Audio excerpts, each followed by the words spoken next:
Major Christian Goyi oyo atangamaki na bosambisami bwaliwali ya mobundi mwa makoki mabomoto Floribert Chebeya akangami na Lubumbashi pe atindami na Kinshasa.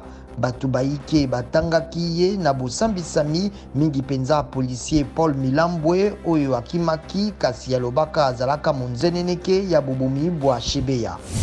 Bituluku na bato batambolaki lobi loleki na Bukavu pona kosenga bokengi pe bobatelami bwa prix Nobel ya kimia Dr Denis Mukwege.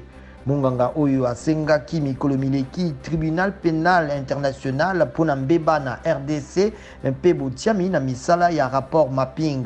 Bato songolo batindelaki ye maloba ya kobangisa ye pona yango.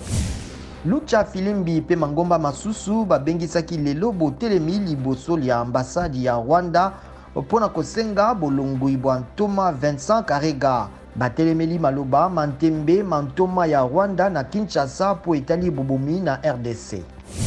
Misala ya makoki mabomoto ma Nations Unies misengi na bakonzi ya RDC koluka Moi Lucha Ben Benoit Kabey Kakongi oyo abungaki uto le 20 août sima na bato baike kolaka kolimwisa ye. Ben Benoit Kabey azalaki kopamela bokambi bobe bwa bakonzi ya engumba Kenge na Kwango. ONU ezali kobanga pona bomoi bwa ye.